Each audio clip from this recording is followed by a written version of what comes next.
Okay, so, hi. Yeah, oh, yeah, so, yeah, we did last session in D&D, and now I guess I'm here to recap that, as I explained in our last episode, I guess. So, I'm not gonna recap last episode, sorry, no, I'm not, shoot. I'm recapping the session that we just did. So, yeah, if you don't know what happened, watch, that's the last one, even though nothing happened. Alright, so it started, okay, so first they started off, the first thing they did, okay, and, I'm just gonna remind us of our characters. Rathma, the warlock sorcerer, Faku, the druid sorcerer, Raven, the sorcerer. We have too many sorcerers. We have too many sorcerers. Dilborf, the dwarf cleric. Wait, I didn't mention the races. Shoot, I'm gonna restart. Rathma, the dragonborn warlock sorcerer. Faku, the griffin druid sorcerer. Raven, the sea elf sorcerer. Dilborf, the dwarf sorcerer. Sorry, not a sorcerer, a cleric. Dilborf, the dwarf cleric. And Hagnar, the kobold rogue.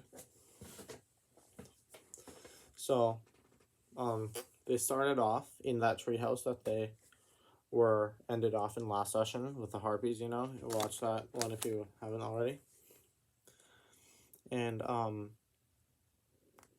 so first, Dilborf tried to steal Raven's kidney and failed. He accidentally stole his own kidney, but then he healed himself, so don't worry. Then Raven stole Dilborf's kidney and succeeded, then fed his kidney to a nearby gopher snake and became friends, and now he lives in his stuff. Now he lives in his clothes, I guess.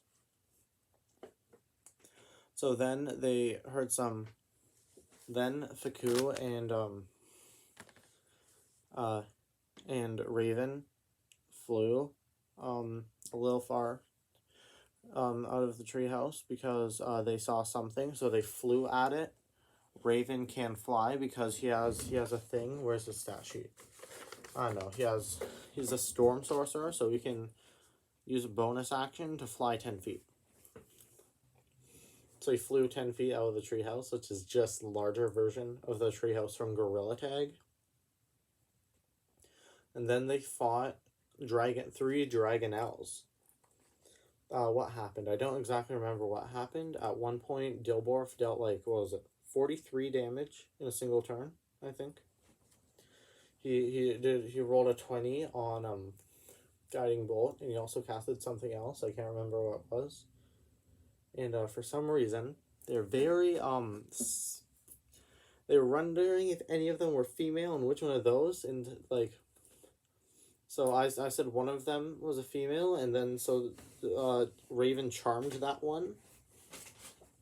And then I guess after they were all defeated, one of them charmed, one of them Raven's girlfriend. He's dating a dragonelle. The dating life was lived short though, because when they got onto the ground, the unnamed female dragonelle. Shoot, I need Fizzman's Guide to Dragons. I'll be right back. Alright, so they fought dragonelles, which are these guys. Those in Fizzman's Treasury of Dragons.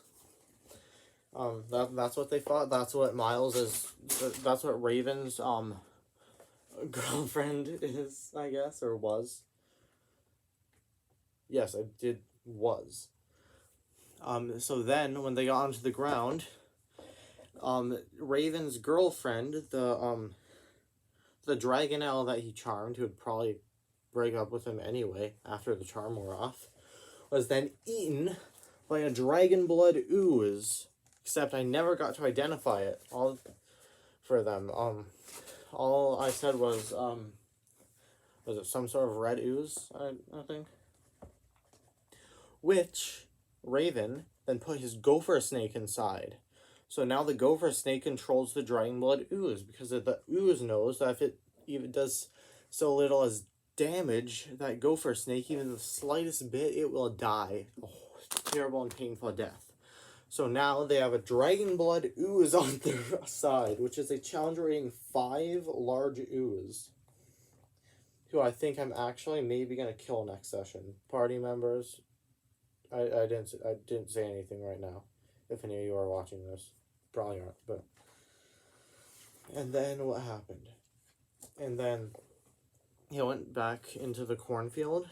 Yeah, then they went up the cornfield, and so they continued traversing through there to leave. Of course, it was late at night. So, oh wait, I forgot. Before they transferred there, Dilborth, the soul serpent, wrapped around Dilborth's neck and asked him if he could join their journey. This is what the soul serpent looks like. So this is Dilborth's, essentially a familiar. A familiar of the soul serpent is now just chilling with them. He will heal them sometimes. He healed them to max health when they were brought back. Oh yeah, I forgot. During the Dragonelle battle, Raven dropped to 0 hit points, but don't worry, Faku, the Griffin, Druid Sorcerer, went down and healed him and brought him back. So that's... Anyway, back to... So then, yeah, the Soul Serpent joined, and then they went to the cornfield. Then, then they went to the... Yeah, then they explored the cornfield, then came across... What was it? A scarecrow, which then asked them a riddle, which I forgot, which I'm looking for on my desk right now, because it's right beside me. Just bear with me a moment. Here it is. Right, that's it.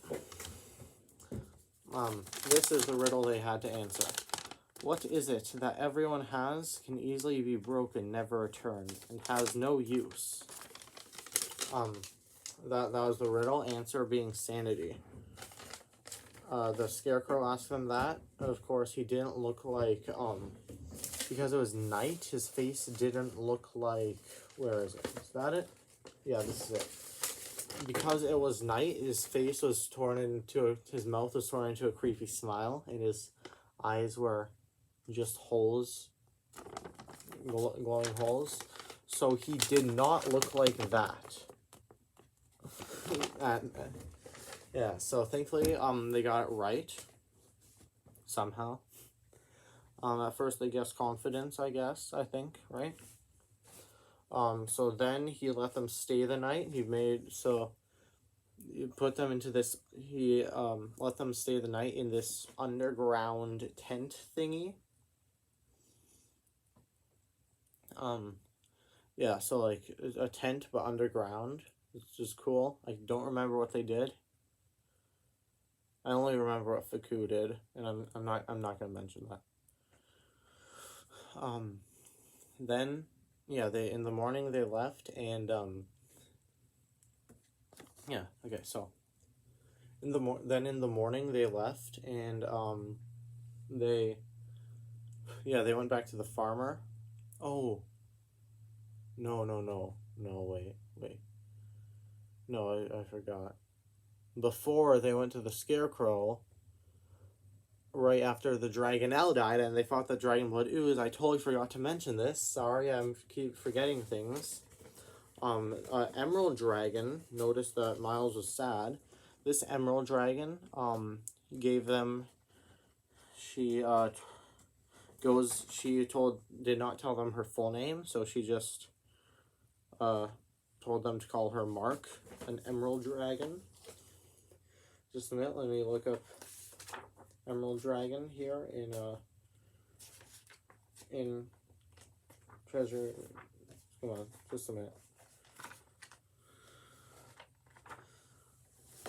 So that, an Emerald Dragon, a female Emerald Dragon, kind of young, about 150 years old, young adult, who has the goal to make the most interesting half-dragon hybrids.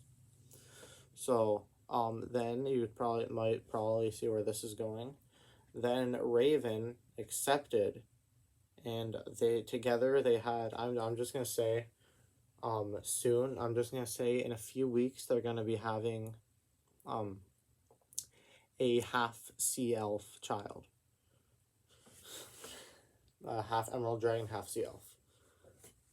Yeah, he made an emerald dragon pregnant. And then Faku was messing around with the emerald dragon Mark. That was her name that she gave to them. Not sure if I mentioned that. Is messing around with her oldest child, which is a half emerald dragon eyelash viper. So I guess it's probably like polymorphed into a snake or something. Anyway, back to the scarecrow, because I totally forgot to mention the emerald dragon. We might see her later. So, that's a good idea. Anyway, so then, yeah, they left the cornfield in the morning. Yeah, they stayed the night in the underground tent with the scarecrow. Then the scarecrow kicked them out. He's like, bye. Hopefully we cross paths again. Have a great day. Now get out. That's essentially what he said. I don't exactly remember, but it's something like that. Sorry, my eyes are kind of blurry. So, then they left the cornfield back to the farmer in his house. Did they meet his orc wife? I don't think they did. Also, Rathma, I forgot to mention that Rathma's character wasn't here for the session. He was doing something with, Rathma's player wasn't here for the session. He was doing something with other friends of his. Okay, so then so the farmer, if you've watched our last video on this series, the farmer promised them 6,000 gold each, but unfortunately, he didn't have quite enough for 6,000 gold each. So instead, he gave them 5,999 gold each, which is exactly one less than 6,000. So, because unfortunately, he couldn't afford that. Well, he could, but he didn't want to or something. I don't know. I haven't thought of that yet. And that was where we left off. Anyway, like and subscribe. Soon I'm going to do a one-shot because my birthday is coming up. On Friday, I'm going to do a big one-shot. Yeah. It should be nice. Should be good. What's this? Yeah, right. Yeah, thank you for watching. Bye.